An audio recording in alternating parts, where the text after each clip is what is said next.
All right, let's dive right into this explainer and demystify the incredibly high-stakes world of JavaScript interviews.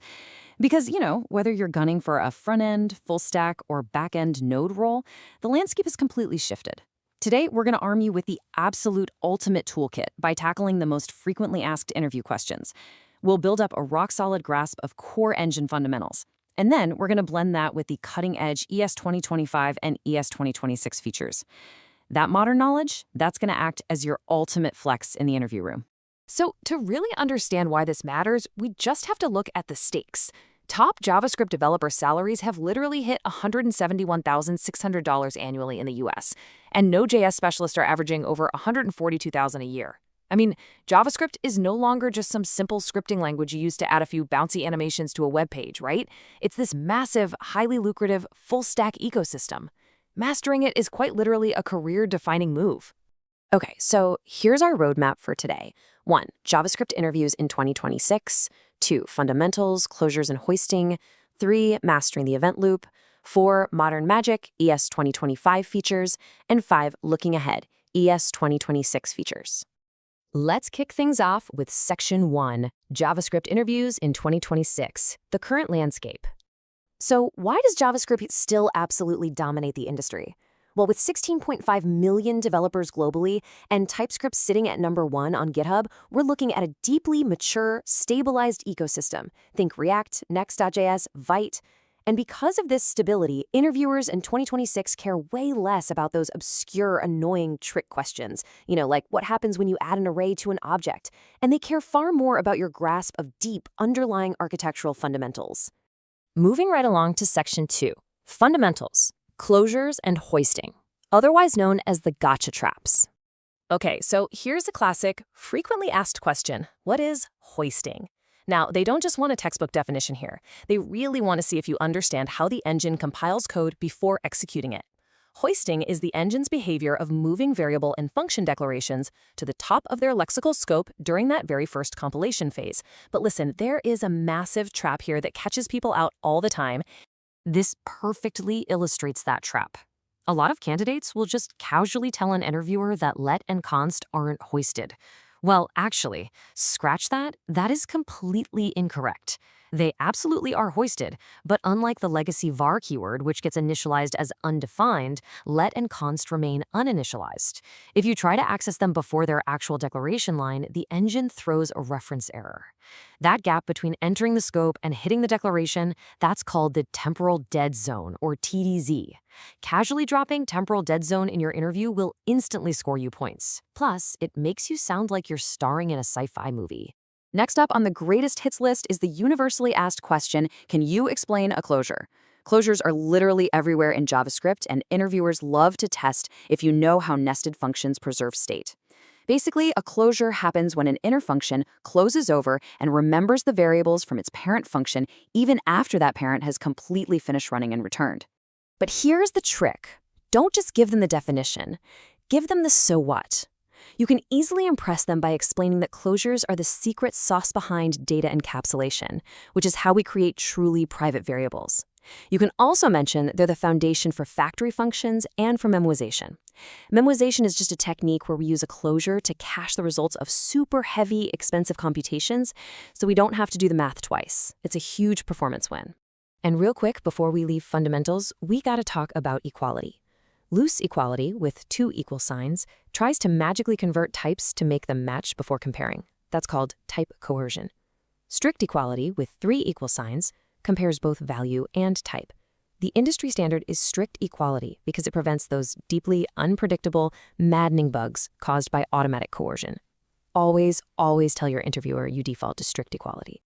All right, Section 3, Mastering the Event Loop, the engine room.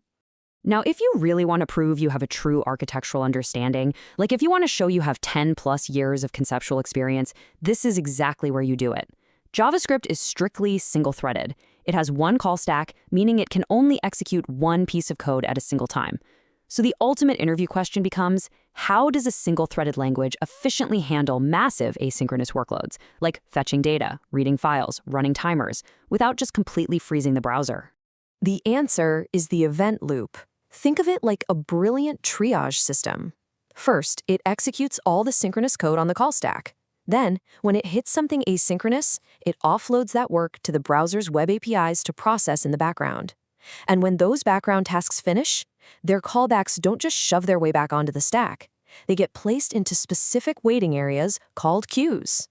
So, if an interviewer asks you what runs first between a promise and a set timeout, here is your definitive answer. You've got to understand the hierarchy here. You have the microtask queue, which holds resolved promises, and you have the macrotask queue, which holds callbacks from things like set timeout. The event loop heavily prioritizes the microtask queue. If you have a promise and a set timeout resolving at the exact same millisecond, the promise's microtask will always jump the line. The engine will literally empty the entire microtask queue before it even glances at the macrotasks. You explain that clearly, and you've practically got the job. Let's pivot to Section 4. Modern Magic ES2025 Features. Now it's time for the ultimate flex, equipping yourself with cutting-edge ES2025 knowledge. Showing you understand the language's recent evolution proves you're a passionate, forward-thinking dev. One of the absolute best additions in ES2025 is the new set methods. For years, if you wanted to find the overlap between two sets of data, you had to write these clunky manual iteration loops. Well, ES2025 finally gave sets built-in native math operations. You just call .intersection or .union or .difference. It saves so much boilerplate and proves you know how to write clean, modern code. Another massive ES2025 feature to bring up is Iterator helpers. We've always been able to map and filter arrays, sure, but arrays are greedy. They process all their data up front. ES2025 lets us use .map, .filter, and .take directly on iterators. Instead of eagerly processing massive data sets and chewing up memory, these iterator helpers lazily evaluate data, processing values only as you actually need them. Mentioning lazy evaluation is a huge performance flex for a senior role. You should also definitely mention Promise.try, which is this brilliant new utility. In the past, if a function might throw a synchronous error or maybe an asynchronous error, handling both of them cleanly was a total headache. Promise.try lets you wrap any function inside a promise chain.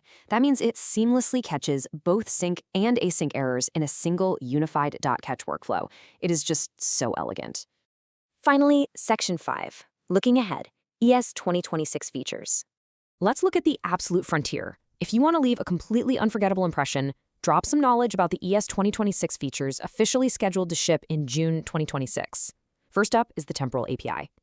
The legacy date object has literally terrorized developers for decades with its mutability and time zone nightmares, right? The upcoming Temporal API completely replaces it with an immutable, time zone-aware, highly precise system. Bringing this up shows you are deeply plugged into the community's pain points and the language's long-term future. And there's even more on the horizon.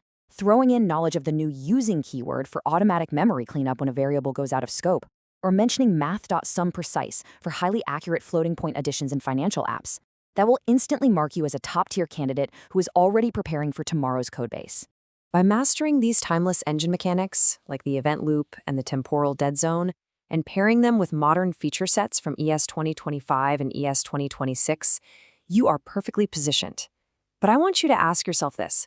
As JavaScript continues to evolve at this breakneck speed and features like the Temporal API and lazy evaluation become the new standard, will your current codebase survive the transition, or is it already becoming legacy code? Keep learning, stay curious, and go conquer that 2026 interview.